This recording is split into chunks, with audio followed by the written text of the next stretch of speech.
नमस्कार दोस्तों, हमारे चैनल वाइल्ड बायोस्कोप में आपका स्वागत है। आज हम बात करने जा रहे हैं रामायण से मिली 10 सीख जो कि हमें अपने आधुनिक जीवन में यूज़ करनी चाहिए। लेकिन वीडियो शुरू करने से पहले अगर आपने हमारा चैनल अभी तक सब्सक्राइब नहीं किया है तो तुरंत सब्सक्राइब करें। तो दोस्तों, हम बात करते हैं हिंदुओं के 2 प्रमुख ग्रंथों में से एक रामायण ज़िंदगी का एक अलग चित्रण करती है और बताती है कि कैसे अंत में बुराई पर अच्छाई की जीत होती है। रामायण एक राज परिवार और राजवंश की कहानी है जो पति पत्नी, भाई और परिवार के अन्य सदस्यों के आपसी रिश्तों के आदर्श पेश करती है। हर हिंदू परिवार अपने बच्चों को एक ग्रंथ के बारे में बताता है और हर रविवार को सुबह टीवी पर रामायण देखते हुए ही बड़े हुए हैं। हिंदू संस्कृति न केवल रामायण को मानती है बल्कि रामायण की सीख को जीवन में भी उतारती है।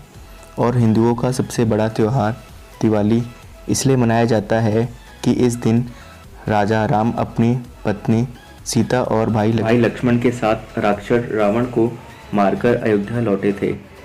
राम की वनवास से घर लौटने की कहानी हमें बहुत कुछ सिखाती है और इसमें इतने घटनाक्रम हुए हैं जो हमारे लिए एक मार्ग प्रशस्त करते हैं। हम बताते हैं आपको रामायण की कुछ बड़ी सीख। बुराई पर अच्छाई की जीत। रामायण की सबसे बड़ी सीख है कि बुराई पर हमेशा अच्छाई की ही जीत होती है। जिस तरह माता सीता पर रावण ने बुरी नज़र डाली और अंत में भगवान राम ने रावण को पराजित कर सीता को वापस पा लिया। कहानी का सार है कि बुराई कितनी भी शक्तिशाली या बड़ी क्यों ना हो, लेकिन अपनी अच्छी नीयत और गुणों के कारण सच्चाई की ही जीत होती है। नेक्स्ट है हमारा विविधता में एकता। रामायण की एक बड़ी सीख है विविधता में एकता। इस महाकाव्य में राजा दशरथ की तीनों रानियों और चारों बेटों का चरित्र अलग अलग होता है, लेकिन इस विविधता के बावजूद उनमें किसी तरह की एकजुटता रहती है। यह हर परिवार के लिए दुख के समय से बाहर निकलने की सीख है। ऐश्वर्य से बढ़कर रिश्ते। भाइयों का ऐसा प्यार जहां लालच, गुस्सा या विश्वासघात घर नहीं कर पाया। ये एक बड़ा उदाहरण है। एक और जहां लक्ष्मण ने 14 साल तक भाई राम के साथ वनवास किया, वहीं दूसरी भाई कैकेयी के पुत्र ने राजगद्दी के अवसर को ठुकरा दिया। इसके बजाय उन्होंने भगवान राम के उन्हें माफ़ करने और राजकाज संभालने का आग्रह किया, क्योंकि इस पर राम का ही हक था। भाइयों के प्यार की ये सीख हमें लालच और सांसारिक सुखों के बजाय रिश्तों का महत्व देने के लिए प्रेरित करती है। अच्छी संगति का महत्व। यह ग्रंथ हमें अच्छी संगति के महत्व को बताता है। कैकेयी राम को अपने पुत्र राम से ज़्यादा चाहती थी, लेकिन दासी मंथरा की बुरी सोच और गलत बातों में आकर वह राम के लिए 14 वर्षों का वनवास मांग लेती है। इसलिए हमें सीख मिलती है कि हमें अच्छी संगति में रहना चाहिए ताकि नकारात्मकता हम पर हावी ना हो। सच्ची भक्ति और समर्पित। हनुमान जी ने भगवान राम के प्रति अटल विश्वास और प्यार का परिचय दिया। उनकी अपार लगन और भगवान राम के प्रति निस्वार्थ सेवा हमें सिखाती है कि एक दोस्त की ज़रूरत के समय किस तरह मदद की जाती है। यह बताती है कि हमें अपने आराध्य के चरणों में बिना किसी संदेह के अपने आप को समर्पित कर देना चाहिए। जब हम अपने आप को उस सर्वव्यापक के चरणों में समर्पित कर देते हैं तो हमें निर्वाण या मोक्ष की प्राप्ति होती है और जन्म मरण से छुटकारा मिलता है। माफ़ करना बदला लेने से अच्छा चरित्र है। रावण एक ज्ञानी पुरुष था, लेकिन माता सीता का अपहरण करना उसके पतन का कारण बना।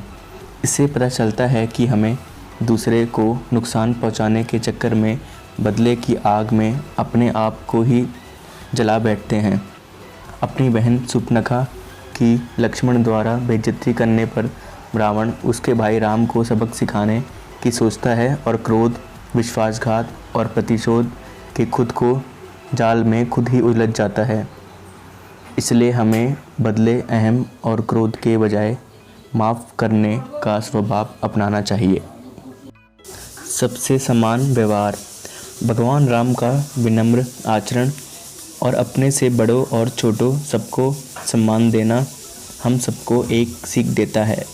हमें रुतबा, उम्र, लिंग आदि के भेदभाव के बावजूद सबसे समान व्यवहार करना चाहिए। हमें पशुओं से भी प्यार और दयालुता से पेश आना चाहिए। सच्चा मानव वही है जो सबसे समानता से पेश आता है। भगवान की सच्ची सेवा। राम के वन जाने से पहले लक्ष्मण और उनकी मां सुमित्रा के बीच संवाद होता है, जहां वे लक्ष्मण को राम और सीता के साथ आचरण की शिक्षा देती है। तब वह बताती है कि भगवान की सच्चे मन से सेवा करनी चाहिए, क्योंकि यह ही मुक्ति का द्वार है। सुमित्रा कहती है कि हे लक्ष्मण, तुम चाहे राम और सीता के साथ कहीं भी रहो, लेकिन जहाँ राम है वहीं पूरी अयोध्या है।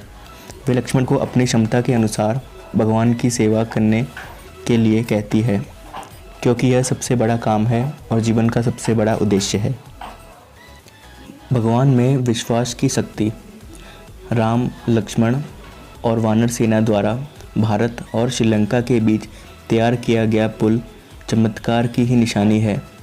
जिस तरह से भगवान का नाम लिखने से ही पत्थर तैरने लगे, ये भी एक बड़ी सीख है कि जिस भगवान का नाम लेने से सब लोग पुल से सागर पार कर गए, वैसे ही उनका नाम लेने से इस भवसागर से पार हो सकते हैं और हर क्षेत्र में जीत हासिल कर सकते हैं।